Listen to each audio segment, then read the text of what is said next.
All right, here we go. Doubleheader tonight. NBA playoffs, Western Conference. Game 1, Rockets look to close out the Jazz. It's 12 and 207.5, thanks to Intertops and Bet Online. Intertop Sportsbook, 22 years online, sign up deposit, and win. No Exum, no Rubio. 7-1 this season, Rockets straight up, and all 7 of the wins by double digits. They only lost game 2 at home. What a performance on the 2 road games in Utah. They won 187 and 113-92.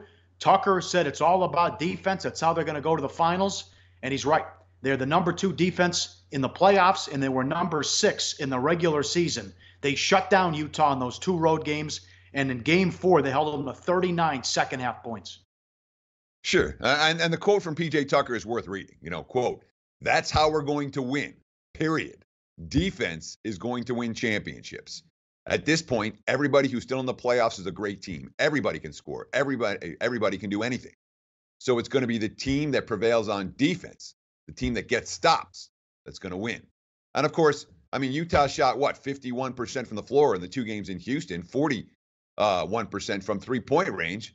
And then the last 2 games in Utah was a little bit different. 40% shooting for the Jazz in those 2 losses, 31% from beyond the arc. So yeah, a lot of it was Houston's defense, but we're talking about a Jazz team that's playing without their starting point guard in Ricky Rubio and their backup point guard in Dante Exum. That's an issue.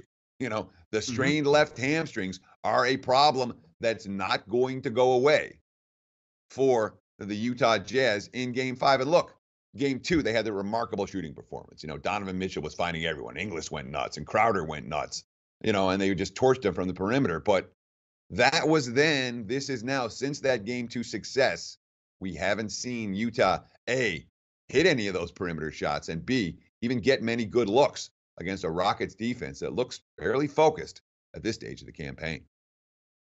Well, D'Antoni said this after Game 4, and he's right. What happens? The Rockets haven't shot the ball well the entire playoffs. They had the one great third quarter against Minnesota, and then they played well in Game 1 of this series. But other than that, they haven't shot it well, and the supporting cast hasn't shot it well. So they could win both series here in 5 without getting a monster effort from the supporting cast. Eric Gordon played well in Game 3.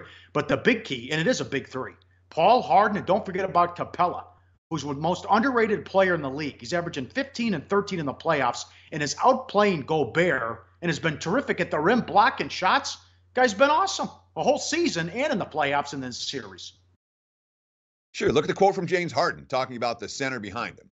Quote, "He's put himself in this position to go out here and play at a high level and just do the things that we ask him to do. Every single night he has our back, and it feels good to have someone have our back like he does. He doesn't get a lot of credit for it. He doesn't ask for a lot. He just goes out there and does his job every single night. As a result, 6 blocks and 20 altered shots. That's what happened in Game 4. That's what he does." So here's Houston's defense, now ranked number 2 in the postseason in efficiency. Derek Favors is banged up. He was pretty hobbled in Game 4, essentially a non-factor in that contest. And with Capella playing defense at the rim as that rim protector, Utah missed a bunch of bunnies in Game 4, and a lot of that was Houston's big man affecting their rhythm. Quinn Snyder, quote, "You can't take anything away from them and the way they play, but in order to beat them, you have to be able to convert those opportunities, and we just didn't. I'm not convinced those opportunities are getting converted any easier for the Utah Jazz tonight. They have been a character team, but they're also rule number 1 of the NBA playoffs. When a team is done, they're done. And I think the Utah Jazz might be done." Yeah, and you touched on it. The total might be too high as well with these injuries, and they couldn't get anything going on offense at home. I like the adjustments they made, the Rockets in Utah, posting up Paul taking the mid-range jumper, getting in the lane and knocking down shots. He was terrific. And with a win tonight, he'll make the conference finals for the first time and set up that heavyweight matchup in the Western Conference Finals. Like the show? Help us keep the lights on. Please make sure to comment, share, and subscribe to all the Sportsbook Review videos. Thanks so much. Best of luck. Enjoy the game.